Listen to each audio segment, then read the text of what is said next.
Everything has a purpose in Arcane.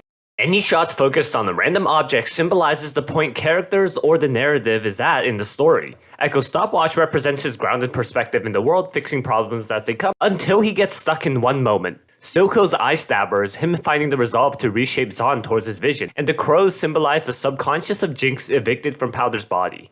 Now, in the newest Arcane teaser clip, we get multiple shots focusing on the tentacle kebab thingy. This tentacle actually shows up multiple times throughout Season 1. First is when Heimerdinger visits Jace in the cell, saying how Jace reminded him of himself with a soul destined to progress society as Heimerdinger observes the tentacle. But no great signs should endanger lives as he tosses it in the cup behind him. Tentacles also show up when Soko talks to Deckard how sea monsters remain beneath the surface as the ignorant live cluelessly, showing a big octopus monster in the background, and the monsters within us can erupt at any moment to disrupt the status quo.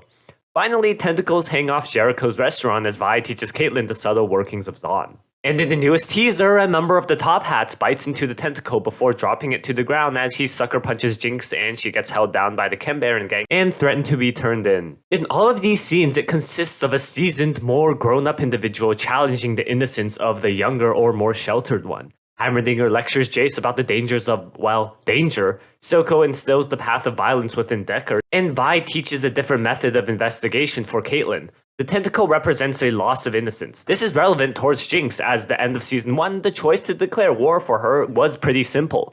Honor the legacy of her father and Zahn. But doing so leads to a lot of problems. The people of Zahn might not want independence. It's possible that Jinx was also wrong in making that decision too, putting her own life in danger. Maybe she wasn't ready for war at all. With the tentacle scene, Smeech is teaching Jinx that there are factions in the Undercity that aren't for war and enjoy what they had previously with Piltover. Infighting among Zahn will happen and the world is much more complex than her childlike interpretation would suggest. But Arcane also flips the story on its head as Jinx tells Smeech she killed Soko. Perhaps it's Smeech losing his innocence in this scene. This throws him off guard as he was getting on his knees for Soko before, and him learning about Jinx killing Soko, perhaps this is his first time hearing of this, shifts the power dynamic within Zahn and builds credibility towards Jinx's initiative. Honestly, it can go both ways in the portrayal between Smeech and Jinx's dynamic. Scenes of Jinx crying out and groaning suggest her narrative inferiority in this scene, but again, Jinx's demeanor suggests that she can still rough everybody up. She's not in danger here, confident as ever. And in the last moment, Savika shows up, possibly also adding complexity towards the threat of innocence, as Jinx also learns that friends and allies exist within the Undercity too, that she is not alone.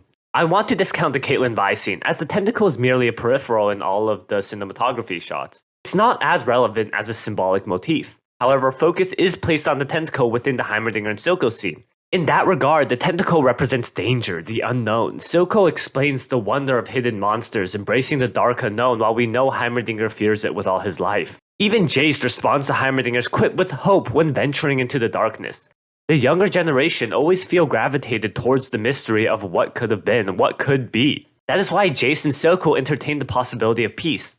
It might be different or dangerous, but that's a risk they're willing to take. For the old guard like Heimerdinger, like Vander, hope is only secondary to security, just staying above the water, while Jace willingly steps into Zahn for science for peace, and Soko willingly embraces the monsters of the deep. Back to Jinx. She carries forward with that idea of embracing danger and darkness. But for the Chem Barons, whose business relies on certainty on good relations with Piltover, we already know that they want to get back to peacetime. Much like how the Top Hat throws away the tentacle, the Chem Barons don't want any danger, they don't want uncertainty. As such, they try to snuff out the powder keg to throttle the Changemaker before they risk all their stock plummeting.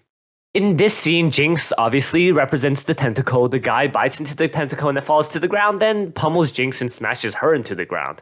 Jinx is danger. Jinx is the unknown possibility that they fear. But the thing is, as the guy bites into the tentacle, it slips out of his mouth and jumps out of his hand. Right after this, Meech calls Jinx slippery, and we know she's getting out of this situation thanks to Savika. That means that the piece of green pepper on the kebab represents Savika. In an actual kebab, the meat is the main dish and the vegetables support the flavor of the overall experience, which gives even more evidence that Jinx leads the Undercity with Savika as the support. With Savika being a green pepper, green is also the color of the Firelights, so I think this symbolizes Savika joining the Firelights at the end of the season. Peppers also represent spiciness, so there might be a Savika sex scene later in the series. The red sauce on the tentacle obviously is a reference to Silco, who always wears red and whose blood is on Jinx's hand, but is the ultimate motivating factor that complements the dish. That leaves us with one final question. What does the skewer represent? Well, I think it's talking about Topside, since it is piercing both the tentacle and the bell pepper. It's referencing how Piltover wants to skewer Jinx and Savika and are the ones wanting Jinx taken alive. We know this as if you went to the supermarket to buy fish, you would prefer a live fish over a dead one.